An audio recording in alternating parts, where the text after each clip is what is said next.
Hi all, I plus training സൊല്യൂഷൻസിന്റെ പുതിയൊരു ക്ലാസ്സിലേക്ക് സ്വാഗതം.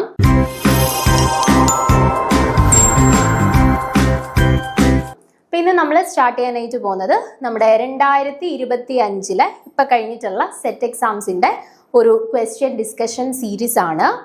അപ്പം കഴിഞ്ഞ പ്രാവശ്യത്തെ ക്വസ്റ്റ്യൻ പേപ്പർ ഒന്ന് വർക്കൗട്ടൊക്കെ ചെയ്തിട്ട് പോയ ആളുകളാണെന്നുണ്ടെങ്കിൽ ഈ പ്രാവശ്യത്തെ ആൻസർ ചെയ്ത സമയത്ത് നിങ്ങൾക്ക് മനസ്സിലായിട്ടുണ്ടാവും കഴിഞ്ഞ തവണത്തെ സെറ്റ് എക്സാമിനെക്കാട്ടിൽ കമ്പാരിറ്റീവ്ലി കുറച്ചും കൂടി ഈസിയർ ആയിട്ടുള്ള ഒരു എക്സാം ആയിരുന്നു ഈ പ്രാവശ്യം ചോദിച്ചിട്ടുള്ളത്. കുറേ ചോദ്യങ്ങൾ ഡയറക്റ്റ് ആയിട്ട് ചോദിച്ചിട്ടുണ്ടായിരുന്നു. അതായത് ബേസിക് ആയിട്ടുള്ള കൺസെപ്റ്റുകളൊക്കെ പഠിച്ചു വെച്ചിട്ടുള്ള ഒരാളെ സംബന്ധിച്ചിടത്തോളം എഴുതാൻ പറ്റുന്ന രീതിയിലുള്ള കുറേ ചോദ്യങ്ങൾ ഉണ്ടായിരുന്നു.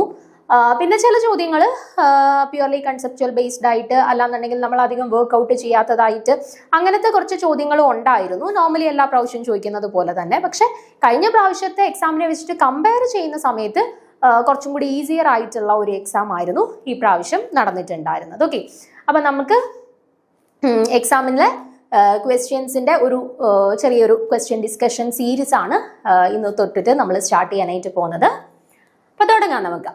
ഫസ്റ്റ് ചോദ്യം ഇതായിരുന്നു, the correct order of the boiling point is.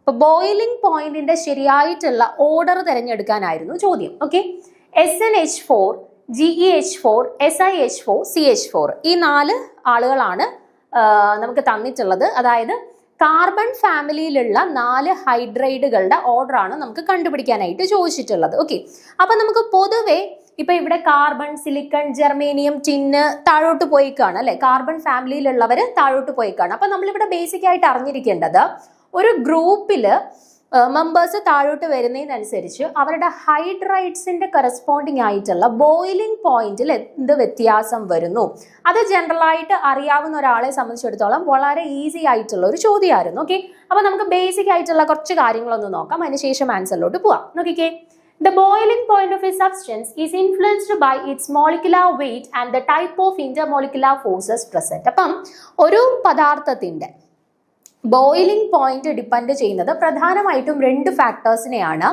ഒന്ന് അവരുടെ മോളിക്കുലാർ വെയിറ്റിനെ ഡിപ്പെൻഡ് ചെയ്യുന്നുണ്ട്, 2 അവർക്കിടയിലുള്ള ഇന്റർമോളിക്കുലാർ ഫോഴ്സസിനെയും ഡിപ്പെൻഡ് ചെയ്യുന്നുണ്ട്. ഓക്കെ, അപ്പൊ പ്രധാനമായിട്ടും നമ്മളൊരു മോളിക്യൂൾ കൺസിഡർ ചെയ്യുന്ന സമയത്ത് അവരുടെ ബോയിലിംഗ് പോയിന്റ് ഈ 2 ഫാക്ടേഴ്സിനെയാണ് ഡിപ്പെൻഡ് ചെയ്യുന്നത്. അവരുടെ മോളിക്കുലാർ വെയിറ്റിനെയും ഡിപ്പെൻഡ് ചെയ്യുന്നുണ്ട്, അതേപോലെ തന്നെ അവർക്കിടയിലുള്ള intermolecular forcesനെയും ഡിപ്പെൻഡ് ചെയ്യുന്നുണ്ട്. Okay, generally as the molecular weight increases the boiling point increases due to the stronger van der Waals forces. അപ്പം പൊതുവെ മോളിക്കുലാർ വെയിറ്റ് കൂടുന്നതിനനുസരിച്ച് ബോയിലിംഗ് പോയിന്റ് ഓൾസോ ഇൻക്രീസസ്. കാരണം മോളിക്കുലാർ വെയിറ്റ് കൂടുന്നതിനനുസരിച്ച് അവിടെ ഇന്റർമോളിക്കുലാർ ഫോഴ്സസിൽ അല്ലെങ്കിൽ അവിടെ എക്സ്പീരിയൻസ് ചെയ്യുന്ന വാൻ ഡെർ വാൾ ബലങ്ങളുടെ ശക്തി കൂടുന്നുണ്ട്.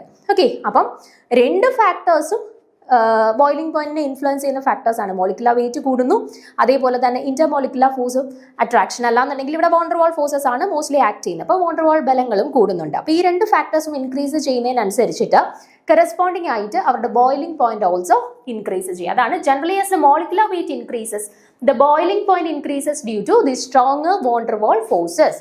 Therefore, we can conclude that the boiling points will increase as we move from carbon hydrate to tin hydrates. Okay, അപ്പൊ carbon ഫാമിലിയിൽ carbon, silicon, germanium, tin താഴോട്ട് വരുന്നതിനനുസരിച്ചിട്ട് ഇവരുടെ മോളിക്കുലാർ വെയിറ്റ് കൂടിക്കൊണ്ടിരിക്കുകയാണ് അല്ലെ. മോളിക്കുലാർ വെയിറ്റ് കൂടുന്നതിനനുസരിച്ച് ഈ ഹൈഡ്രൈറ്റ്സിന്റെ van der Waal force of അട്രാക്ഷനും ഇൻക്രീസ് ചെയ്തുകൊണ്ടിരിക്കുകയാണ്. ഈ 2 ഫാക്ടേഴ്സും ബോയിലിംഗ് പോയിന്റിനെ ഡയറക്ട്ലി അഫക്ട് ചെയ്യുന്ന ഫാക്ടേഴ്സ് ആണ്. സോ നമുക്ക് പറയാം കാർബൺ ടു ടിന്ന് പോകുന്നതിനനുസരിച്ചിട്ട് അവരുടെ ബോയിലിംഗ് പോയിന്റ് ഇൻക്രീസ് ചെയ്യുകയാണെന്ന് പറയാം. ഓക്കെ, സോ ഇതാണ് ഓപ്ഷൻ എ ആണ് ശരിയായിട്ടുള്ള ആൻസർ ആയിട്ട് വരുന്നത്. കാർബൺ, സിലിക്കൺ, ജെർമേനിയം, ടിന്ന് ഇങ്ങനെയാണ് ഹൈഡ്രേറ്റ്സിന്റെ ബോയിലിംഗ് പോയിന്റിന്റെ ഇൻക്രീസിങ് ഓർഡർ. ഓക്കെ, അപ്പൊ പൊതുവായിട്ട് ബോയിലിംഗ് പോയിന്റിന്റെ ഒരു ട്രെൻഡ് പഠിച്ചു വെച്ചിട്ടുള്ള ഒരാളെ സംബന്ധിച്ചിടത്തോളം ഈസി ആയിട്ട് ആൻസർ ചെയ്യാൻ പറ്റുന്ന ഒരു ചോദ്യമായിരുന്നു. ഓക്കെ, അടുത്ത ചോദ്യത്തിലോട്ട് പോവാം. Identify the pair which is square pyramidal in shape. അപ്പൊ ഇവിടെ നമ്മുടെ ഹൈബ്രിഡൈസേഷൻ റിലേറ്റഡ് ആയിട്ടുള്ള ചോദ്യമാണ്. നമ്മൾ ഷോർട്ട് വീഡിയോ ഹൈബ്രിഡൈസേഷൻ റിലേറ്റഡ് ആയിട്ട് ഇട്ടിട്ടുണ്ടായിരുന്നു എക്സാമിന് മുന്നേ ആയിട്ട്.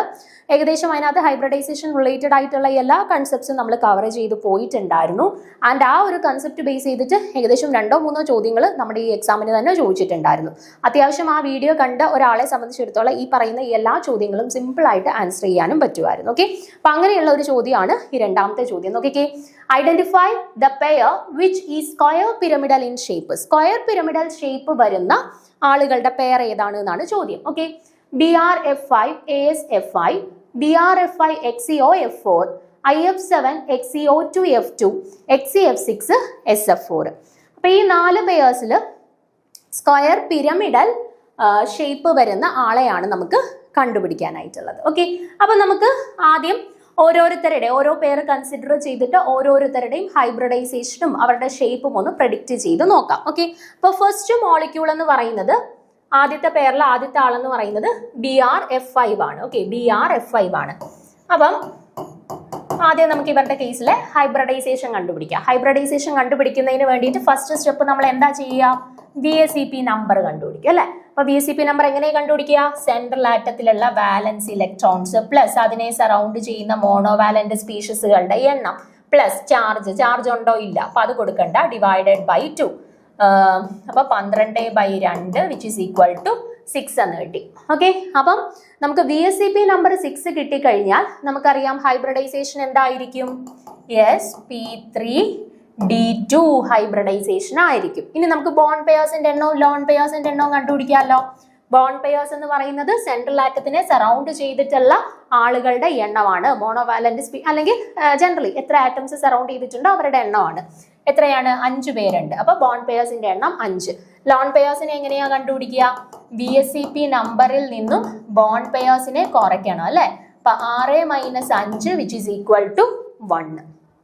ഓക്കെ, അപ്പൊ ബോണ്ട് പെയേഴ്സിന്റെ എണ്ണവും നമുക്ക് കിട്ടി, ലോൺ പെയേഴ്സിന്റെ എണ്ണവും നമുക്ക് കിട്ടിയിട്ടുണ്ട്. ഓക്കെ, ഇനി നോക്കിക്കേ, sp3d2 ഹൈബ്രിഡൈസേഷൻ ആയിരുന്നു. അപ്പൊ ഒക്ടാഹെഡ്രൽ ജോമെട്രി ആയിരുന്നു വരേണ്ടത്. ഓക്കെ, ഒക്ടാഹെഡ്രൽ ജോമെട്രി ആവുമ്പോ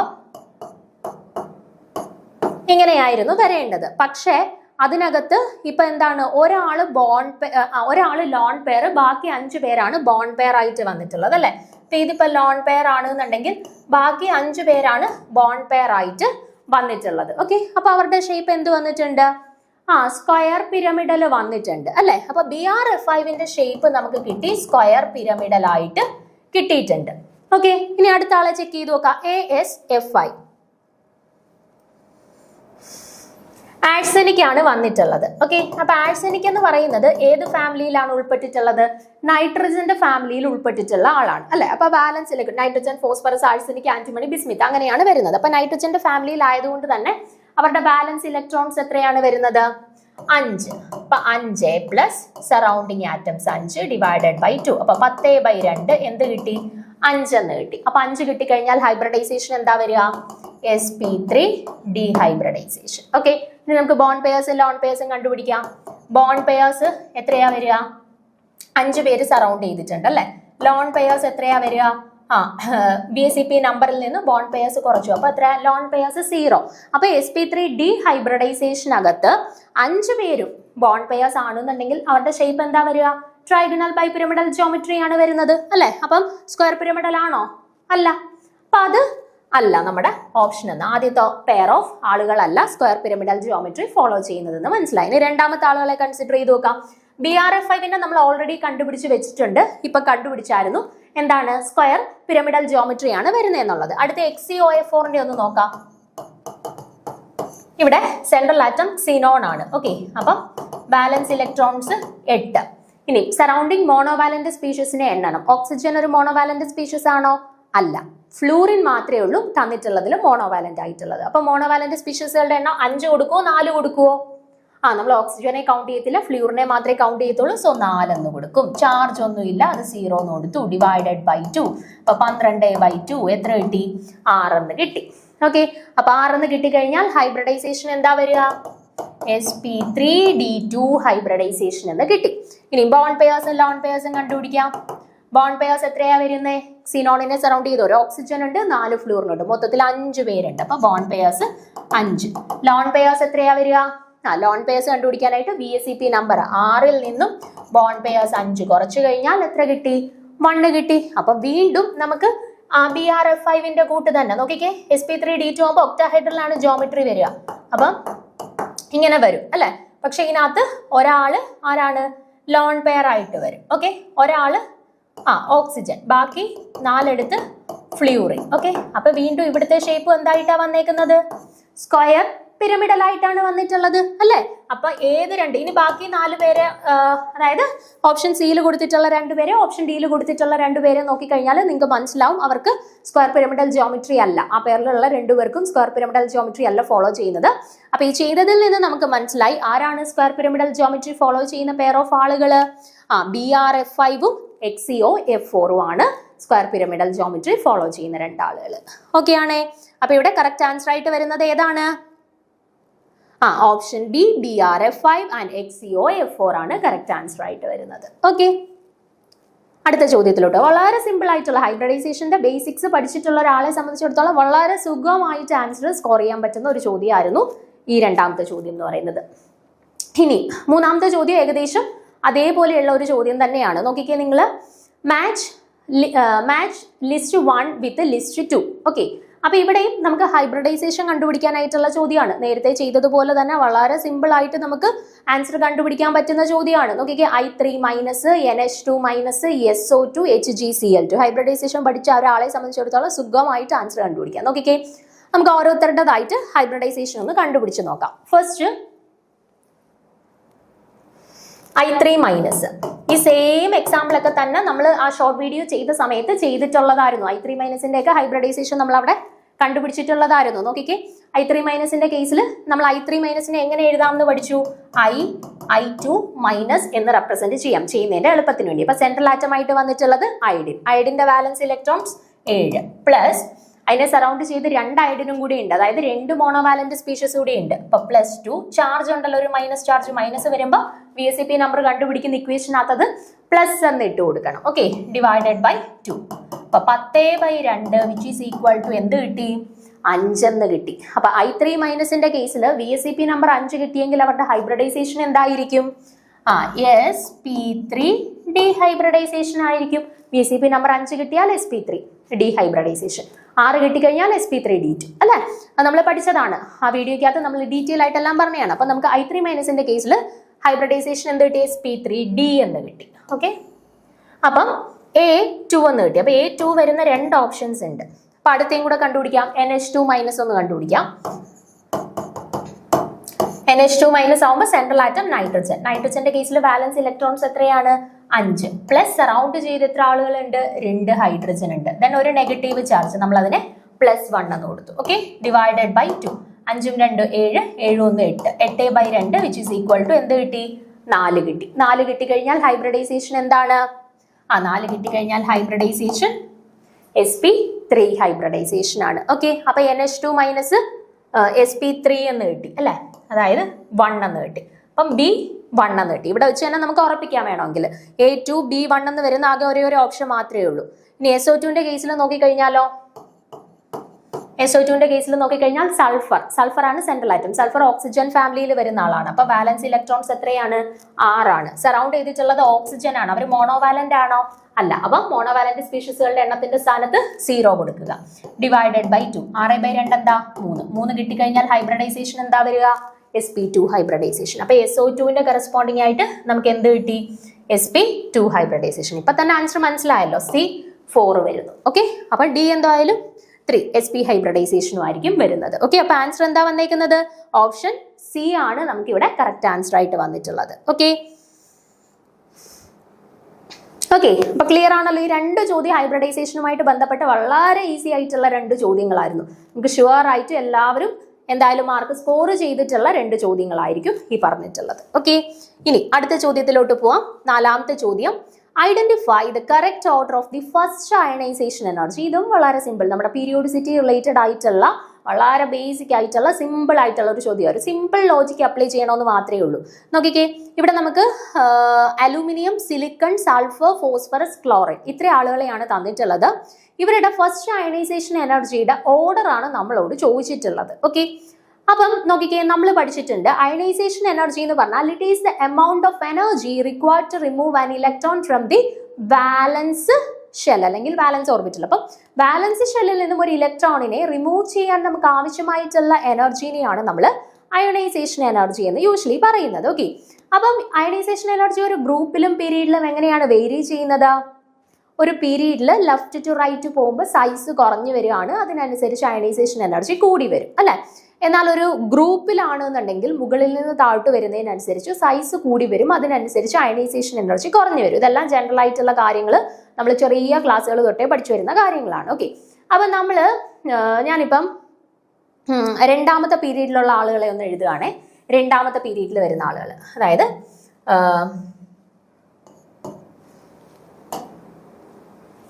beryllium, boron, carbon, nitrogen, oxygen, fluorine. Okay, അപ്പൊ ഇവരെ ഞാൻ കൺസിഡർ ചെയ്യുന്ന സമയത്ത് ഇവരുടെ സൈസ് നമുക്കറിയാം, ലെഫ്റ്റിൽ നിന്ന് റൈറ്റിലോട്ട് പോകുന്നതിനനുസരിച്ച് ഇവരുടെ സൈസിന് എന്ത് സംഭവിച്ചുകൊണ്ടിരിക്കുക, സൈസ് കുറഞ്ഞു വന്നുകൊണ്ടിരിക്കുകയാണ്. പക്ഷെ സൈസ് കുറഞ്ഞുകൊണ്ട് വരികയാണ്, അതിനനുസരിച്ച് അയണൈസേഷൻ എനർജി കൂടി വരികയാണ് അല്ലെ. അപ്പൊ ഇവിടെ നിന്ന് ഇങ്ങോട്ട് പോകുന്നതിനനുസരിച്ച് ഇവരുടെ അയണൈസേഷൻ എനർജി കൂടി വരികയാണ്, അത് നമുക്കറിയാവുന്ന കാര്യമാണ്.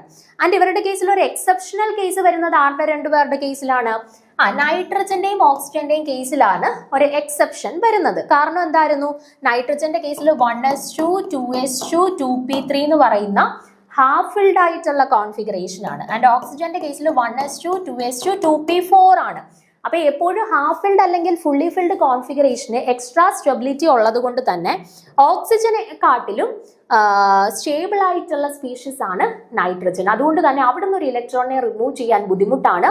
സോ നൈട്രജന്റെ കേസിൽ അയണൈസേഷൻ എനർജിയുടെ വാല്യൂ കൂടുതലാണ് എന്ന് നമ്മൾ പഠിച്ചിട്ടുണ്ട്. ഓക്കെ, സോ ഓക്സിജനെ കാട്ടിലും അയണൈസേഷൻ എനർജി ആർക്ക് കൂടുതലാണ്, നൈട്രജന് കൂടുതലാണ്. അപ്പൊ ഓർഡർ വരുന്ന സമയത്ത് beryllium, boron, carbon, oxygen, nitrogen, fluorine, ഇങ്ങനെയാണ് അയണൈസേഷൻ എനർജി കൂടി വരുന്നത് സെക്കൻഡ് പീരീഡിൽ. ഇനി തൊട്ടടുത്ത് താഴെയുള്ള മെമ്പേഴ്സിനെ ഞാനൊന്ന് കൺസിഡർ ചെയ്യുകയാണേ. ബെർലിയം,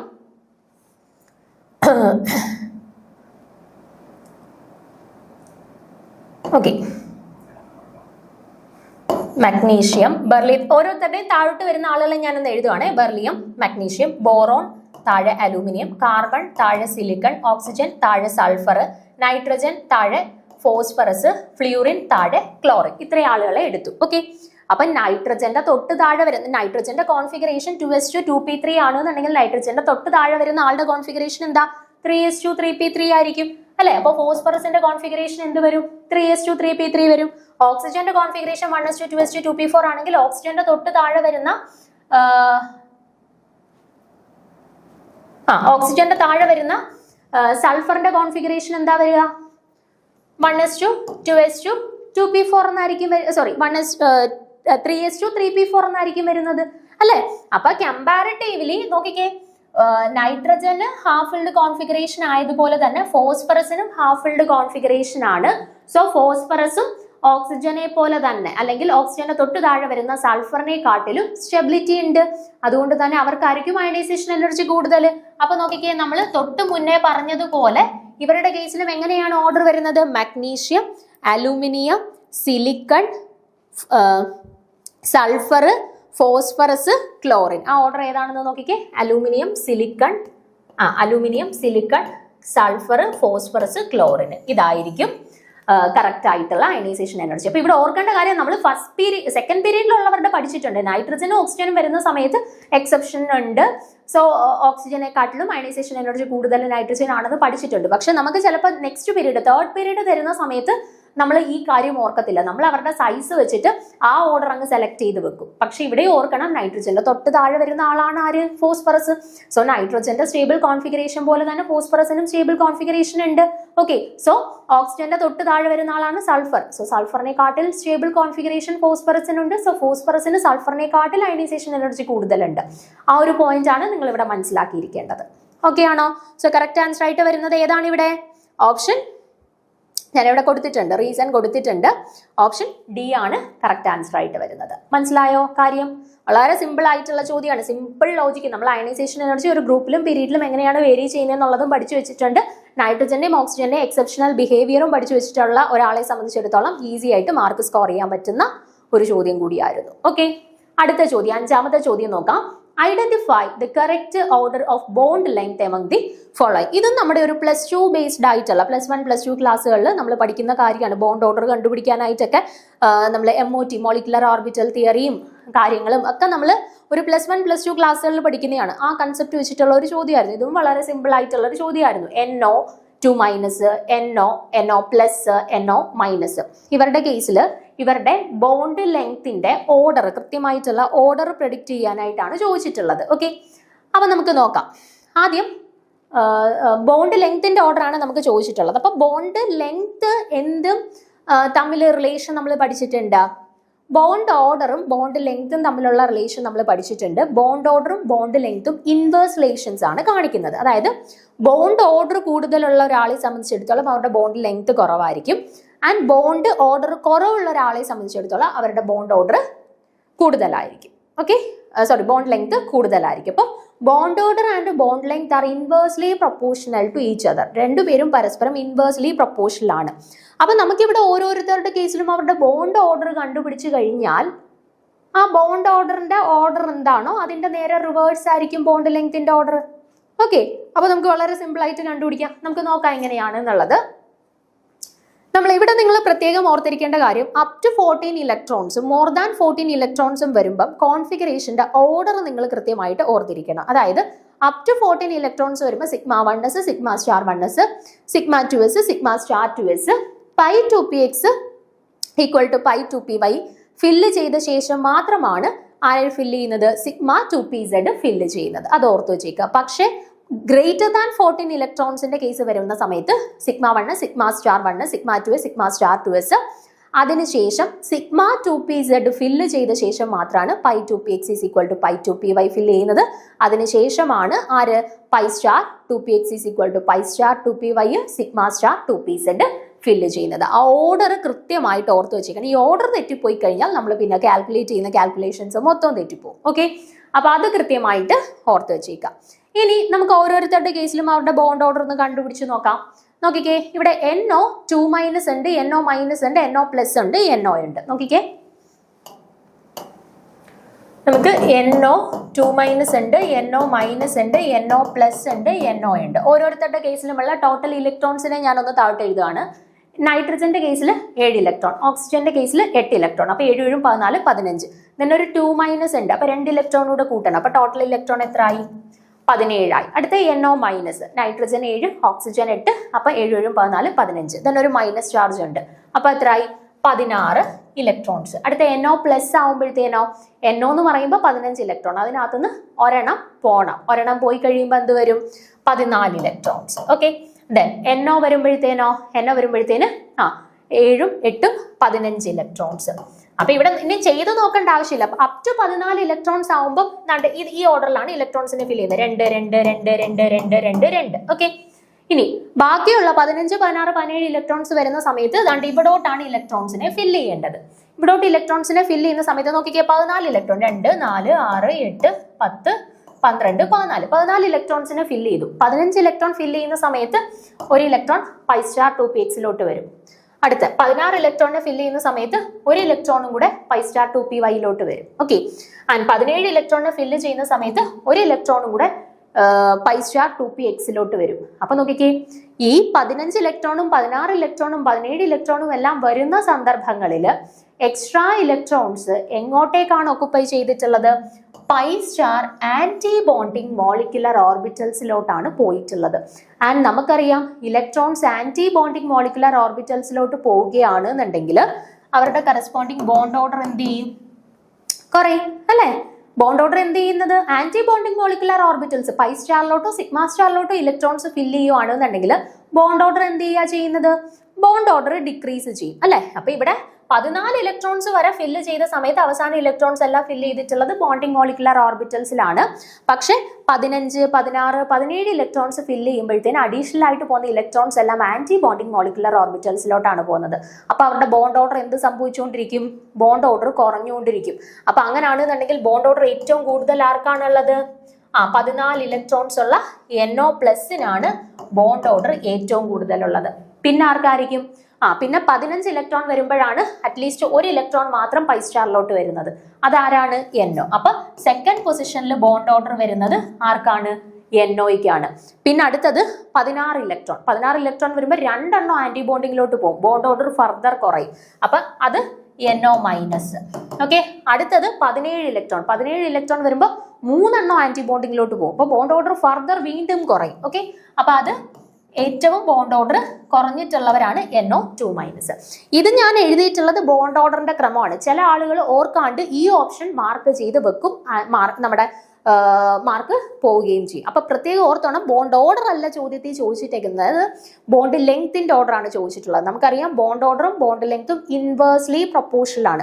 അപ്പൊ ബോണ്ട് ഓർഡർ ഏറ്റവും കൂടുതൽ NO+-നാണെന്നുണ്ടെങ്കിൽ ബോണ്ട് ലെങ്ത് ഏറ്റവും കുറവ് ആർക്കായിരിക്കും? NO+-നായിരിക്കും. ആൻഡ് ബോണ്ട് ഓർഡർ ഏറ്റവും കുറവ് NO2 മൈനസിനാണെങ്കിൽ ബോണ്ട് ലെങ്ത് ഏറ്റവും കൂടുതൽ ആർക്കായിരിക്കും? NO2 മൈനസിനായിരിക്കും. ഓക്കെ, സോ ഇവിടെ കറക്റ്റ് ആൻസർ ആയിട്ട് വരുന്നത് എന്തായിരിക്കും? NO2 മൈനസിന് ബോണ്ട് ലെങ്ത് ഏറ്റവും കൂടുതൽ വരുന്നു. ഓക്കെ, അതേപോലെ തന്നെ NO+-ന് ബോണ്ട് ലെങ്ത് ഏറ്റവും കുറവ് വരുന്നു. ഓക്കെ, ആൻഡ് സെക്കൻഡ് പൊസിഷനിൽ ആരാ വരുന്നത്? സെക്കൻഡ് പൊസിഷനിൽ വരുന്നത് NO മൈനസ്. ഓക്കെ, അപ്പൊ ഓപ്ഷൻ ബി ആണ് ശരിയായിട്ടുള്ള ക്രമം. ഓക്കെ, അപ്പൊ ഇവിടെയും സിമ്പിൾ +1 +2 ബേസ്ഡ് ആയിട്ടുള്ള കാര്യങ്ങൾ മാത്രം യൂസ് ചെയ്തിട്ടുള്ള ഒരു ചോദ്യമായിരുന്നു ഇത്. ബോണ്ട് ഓർഡറും ബോണ്ട് ലെങ്ത്തും തമ്മിലുള്ള റിലേഷൻഷിപ്പ് അറിയുക എന്നുള്ള കാര്യം മാത്രമേ ഉള്ളൂ. ദെൻ നമുക്ക് ഈ പറയുന്ന പോലെ up to 14 electrons and more than 14 electrons വരുന്ന സമയത്ത് ഇലക്ട്രോൺസിനെ എങ്ങനെയാണ് ഫിൽ ചെയ്യുന്നത്? ഇത് പിന്നെ നിങ്ങളിപ്പോൾ ഇരുന്ന് ഓരോരുത്തരുടെ കേസിൽ ½ into number of electrons in bonding molecular orbital minus number of electrons in anti bonding molecular orbital എന്ന് പറഞ്ഞിട്ട് ഇക്വേഷൻ ഒക്കെ ഇട്ട് 4 പേരുടെയും കണ്ടുപിടിക്കേണ്ടതൊന്നും യാതൊരു ആവശ്യമില്ല. നിങ്ങൾ ടോട്ടൽ ഇലക്ട്രോൺ കൗണ്ട് കണ്ടു കഴിഞ്ഞാൽ നിങ്ങൾക്ക് മനസ്സിലാവും. 15 ആകുമ്പോൾ 1 ആന്റി ബോണ്ടിങ്ങിലോട്ട് പോകും, 16 ആകുമ്പോൾ 2 ആന്റി ബോണ്ടിങ്ങിലോട്ട് പോകും, 17 ആകുമ്പോൾ 3 ആന്റി ബോണ്ടിങ്ങിലോട്ട് പോകും. അപ്പോൾ ഓരോന്നും അഡീഷണലി ആന്റി ബോണ്ടിങ്ങിലോട്ട് പോകുന്നതിനനുസരിച്ചിട്ട് അവരുടെ ബോണ്ട് ഓർഡറിന് എന്ത് സംഭവിച്ചുകൊണ്ടിരിക്കുകയാണ്? കുറഞ്ഞുകൊണ്ടിരിക്കുകയാണ് അല്ലെ? അപ്പൊ അത് നോൺ ആണ്. നമുക്ക് അതിന്റെ വാല്യൂ ഇനിയിപ്പം ഇക്വേഷനകത്ത് സബ്സ്റ്റിറ്റ്യൂട്ട് ചെയ്ത് കണ്ടുപിടിക്കണമെന്നൊന്നുമില്ല. അതെല്ലാം നമുക്ക് ടൈം വേസ്റ്റിംഗ് ആണ്. നമുക്ക് 120 ചോദ്യം അറ്റംപ്റ്റ് ചെയ്യണം ഈ സമയത്തിനുള്ളിൽ. അപ്പൊ പരമാവധി ഈസി ആയിട്ട് ആൻസർ എങ്ങനെ കണ്ടെത്താം എന്നാണ് നോക്കേണ്ടത്. അപ്പം ഇവിടുത്തെ ഈ ഒരു കേസിൽ നിങ്ങൾ ഈ പറയുന്ന ½ into bonding molecular orbital minus anti bonding molecular orbital ഇതൊന്നും സബ്സ്റ്റിറ്റ്യൂട്ട് ചെയ്ത് സമയം കളയേണ്ട ആവശ്യമില്ല. ജസ്റ്റ് ടോട്ടൽ ഇലക്ട്രോൺസിനെ കൗണ്ട് ചെയ്യുക. ഏത് കേസിലാണ് ആന്റി ബോണ്ടിങ്ങിലോട്ട് ഒത്തിരി ഇലക്ട്രോൺസ് പോകുന്നത് അവരുടെ കേസിൽ ബോണ്ട് ഓർഡർ ഏറ്റവും കുറവായിരിക്കും. ആ രീതിയിൽ സിംപ്ലി അത് ചിന്തിച്ചു കഴിഞ്ഞാൽ നമുക്ക് വളരെ വേഗത്തിൽ ആൻസർ കണ്ടെത്താൻ കഴിയുന്ന ഒരു സിമ്പിൾ ആയിട്ടുള്ള ചോദ്യമായിരുന്നു 5ാമത്തെ ചോദ്യം. ഓക്കെ, അടുത്ത ചോദ്യം നമ്മുടെ ബൊറൈൻസ് ആൻഡ് കാർബറൈൻസുമായിട്ട് ബന്ധപ്പെട്ട വെയ്റ്റ്സ് റൂളിൽ റിലേറ്റഡ് ആയിട്ടുള്ള ഒരു ചോദ്യമാണ്. അതും കുറച്ച് എക്സ്പ്ലനേഷൻ പറയാനുണ്ട്. അതുകൊണ്ട് ഡീറ്റെയിൽ ആയിട്ട് നമുക്ക് അടുത്ത ക്ലാസ്സിൽ ഡിസ്കസ് ചെയ്യാം. Okay, thank you.